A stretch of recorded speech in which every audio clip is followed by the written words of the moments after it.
காடுகளில் வாழ்கிற ஆடு மாடுகள், வரிக்குதிரைகள், காட்டெருமைகள் இவையெல்லாம் ஆரோக்கியமாக இருக்குது. காடுகளில் வாழ்கிற உயிரினங்கள் மனிதர்களை தவிர பிற உயிரினங்கள் ஆரோக்கியமாக இருக்குது. ஆனால் பாதுகாப்பாக இல்லை. ஏன்னா உணவுச்சங்கிலி. ஒரு ஆடு ஆரோக்கியமாக இருக்குது, ஆனால் அதை சிங்கம் வேட்டையாடி விடுகிறது.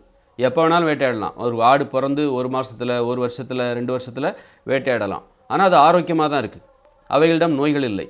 ஆனால் நாம் நோய்வாய்ப்பட்டு கிடக்கிறோம். மனிதர்கள் நோய்வாய்ப்பட்டு கிடக்கிறார்கள், ஆனால் பாதுகாப்பாக இருக்கிறார்கள். எந்த உயிரினமும் நம்மை வேட்டையாடுவதில்லை.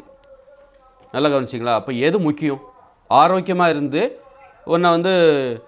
உன்னை ஏதாவது உயிரினம் வேட்டையாடுவது முக்கியமா? நீ நோயாளியாக இருந்தால் கூட நான் பாதுகாப்பாக இருக்கிறேன். ஏன்னா இன்னொரு உயிரினம் நம்ம வேட்டையாடும் போது ஏற்படுகிற வலி இருக்குல்ல. ஒரு சிங்கம் ஒரு ஆட்டை வேட்டையாடும் போது வேட்டையாடி கடித்து கொதறி கழுத்தை கடிக்கும், அல்லது உயிரோடு இருக்கும்போதே வயிற்றை கடிக்கும், கண்டதையும் கடித்து உருவி குடலை உருவி அந்த கொடூரமான ஒரு மரண தண்டனை.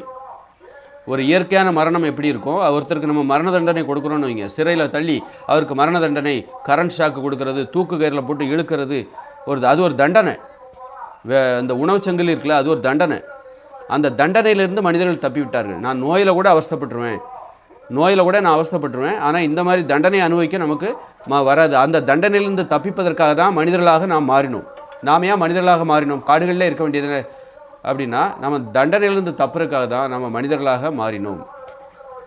மனிதர்களாக மாறி இன்றைக்கி நம்ம நோயோடு இருந்தாலும் நாம் அந்த உணவுச்சங்கிலிங்கிற அந்த தண்டனையிலேருந்து நாம் தப்பிட்டோம். ஆனால் பிற உயிரினங்கள் ஆரோக்கியமாக இருக்கிறது, ஆனால் அவைகள் தண்டனையிலிருந்து தப்பிப்பதில்லை. உணவுச்சங்கிலிக்குள் மாட்டிக்கொண்டு, அது சிங்கமாக இருந்தாலும் சரி, ஓநாயாக இருந்தாலும் சரி, அவைகளுக்கு எப்போவாவது அந்த உணவுச்சங்கிலியில் மாட்டிக்கிட்டு சிங்கத்தையே ஓநாய் வேட்டையாடும், அல்லது சிங்கம் வயசாகி போச்சுன்னா அதை கண்டதையும் எடுத்துகிட்டு போகும்.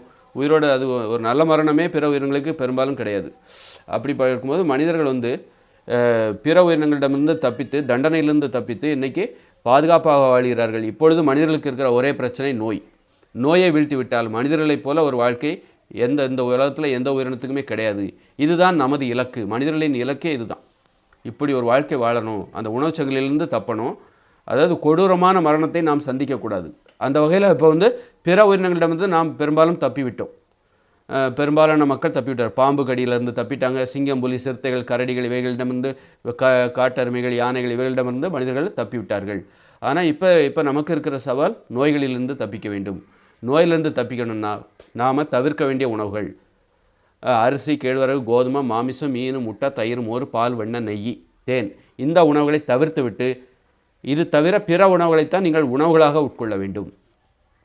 அப்போது பால் குடிக்கக்கூடாதா? சில மருந்துகளை சாப்பிடும்போது பால் சாப்பிட சொல்கிறாங்களே, மருந்துக்காக நீங்கள் தேன் சாப்பிடலாம். மருந்தாக நினைத்து தேன் சாப்பிட வேண்டும். மருந்துன்னா அது கொஞ்சம்தான். நிறைய உணவில் தேனை நிறைய ஊற்றி பாலில் நிறைய கலந்து டெய்லி ஒரு மருந்தாக நினைக்கும் போது உங்கள்கிட்ட ஏதாவது நோய் இருக்குதுன்னு தெரிஞ்சால் தான் நீங்கள் மருந்தே எடுத்துக்கணும். சும்மா நோய் வந்துடக்கூடாதுங்கிறக்கெல்லாம் மருந்து எடுக்கக்கூடாது. தலைவலி வந்துடக்கூடாதுங்கிறக்காக தலைவலி மாத்திரை சாப்பிடக்கூடாது. தலைவலி வந்தால் தான் மாத்திரை சாப்பிடணும், மருந்து சாப்பிடணும். அதுபோல் நோய் வந்தால் தான் மருந்து எடுக்கணும். மருந்து எடுத்தால் தான் மருந்தாக நீங்கள் பால் சாப்பிடலாம், தேன் சாப்பிடலாம். மருந்துகளுக்கு கட்டுப்பாடு இல்லை, உணவுக்குத்தான் கட்டுப்பாடு.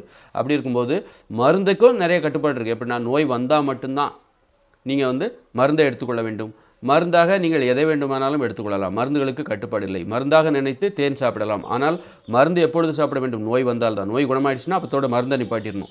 இதுதான் ஒரு மனிதர்களின் உணவு முறைக்கான ஒரு கட்டுப்பாடு. உணவாக நீ எப்போவுமே சோறு சாப்பிடாத, அரிசி சாப்பிடாத, கேழ்வரகு, மாமிசம், மீன், முட்டை, தயிர், மோர், பால், வெண்ணெய், நெய், தேன், இதை உணவாக நினைத்து சாப்பிடக்கூடாது.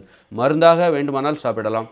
மருந்துகளுக்கு கட்டுப்பாடு இல்லை. அதுவும் நோய் வந்தால் தான் சாப்பிட வேண்டிய கட்டாயம். நோய் இருக்குது, என்னால் வலி தாங்க முடியல, என்னால் அந்த நோய் வந்துச்சு அப்படின்னா மட்டும்தான் மருந்தாக நான் சொல்லுகிற இப்போ தேன், பால், மாமிசம், மீன், முட்டை, அரிசி, கேழ்வரகு, கோதுமை, மாமிசம், இது போன்ற உணவுகளை நீங்கள் மருந்தாகத்தான் சாப்பிடணும். இன்றைக்கி மருந்தையே நம்ம முழு நேர உணவாக சாப்பிட்டுட்ருக்கோம்.